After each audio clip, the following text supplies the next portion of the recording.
From myth comes belief, from mythology customs, myth and mythology thus have a profound influence on culture.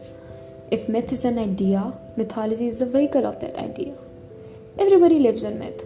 Behind mythology is myth, and behind myth, a truth. Hello everyone, this is Mithya and you're watching my channel.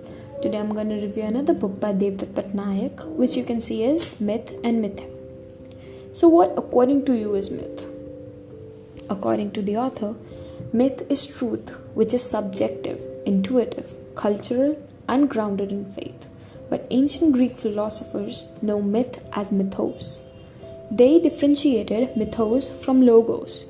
From mythos come oracles and the arts, whereas from logos came science and mathematics.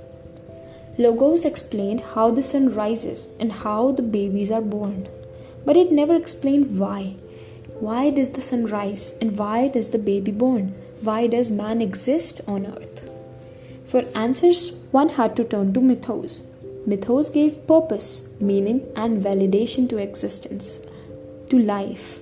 And that's what this book is all about.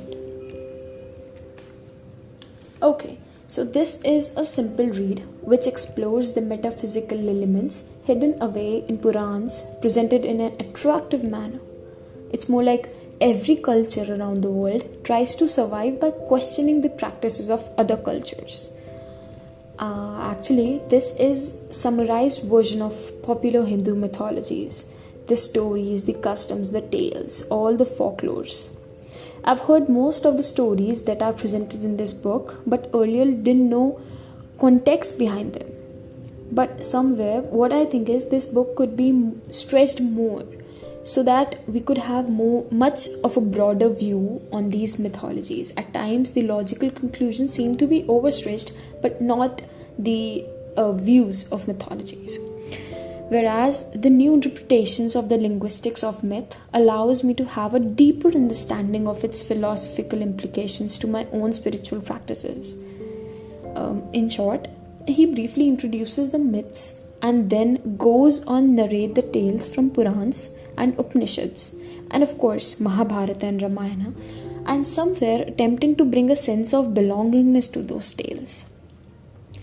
Devdutt Pattanaik divides the book in three main parts, which are the circle of Brahma and Saraswati, the square of Vishnu and Lakshmi, and the point of Shiva and Shakti. Also consist of logical interesting tales such as why raw milk is offered to Shiva, why to hang lemon and chilies on doorways, why marigold flower is the only flower which is auspicious for puja, and so on. Like a lot many questions out there. I would recommend this book to everyone who is interested in mythology. Must read book. You should read this book. So this is it for the video.